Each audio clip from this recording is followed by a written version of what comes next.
في الظلام ونور لنا بين هذا الأنام سكنتم فؤادي ورب العباد وأنتم مرامي وأقصى المراد فهل تسعدوني بصفو الوداد وهل تمنحوني شريف المقام أنا عبدكم يا أهيل الوفاء وفي قربكم مرحبي وشفاء فهل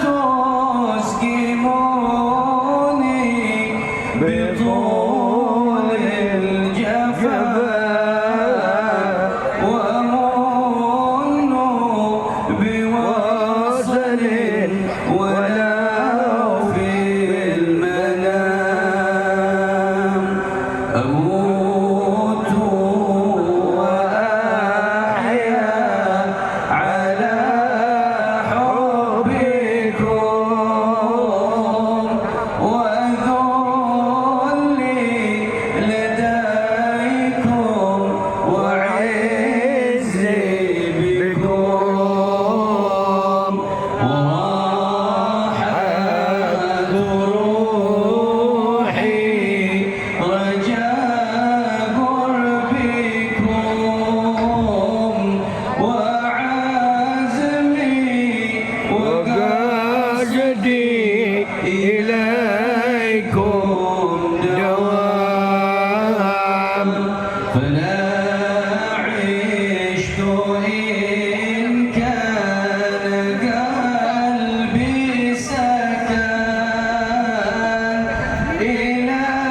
البعد عن أهله والوطن وما نحبهم في الحشا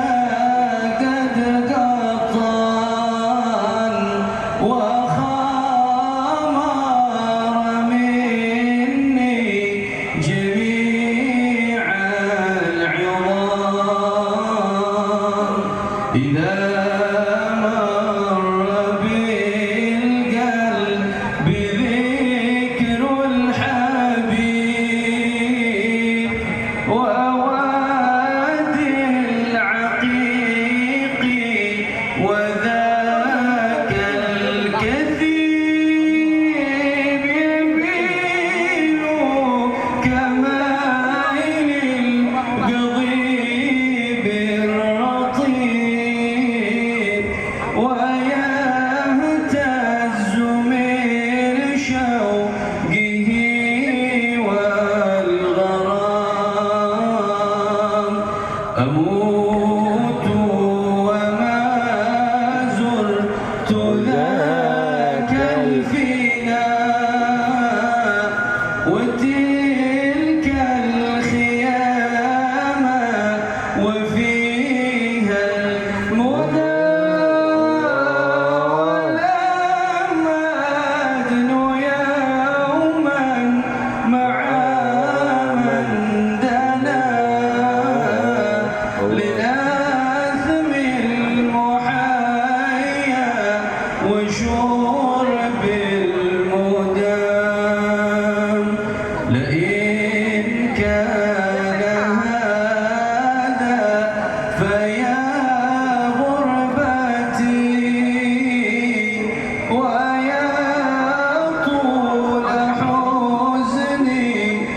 ويا كربتي ولي حسن ظن به كربتي بربي وحسبي به يا غلام عسى آمين الله يشفي غليل الصدور يا رب بوصل الحبايب وفك القيود فربي رحيم كريم ودود يجوز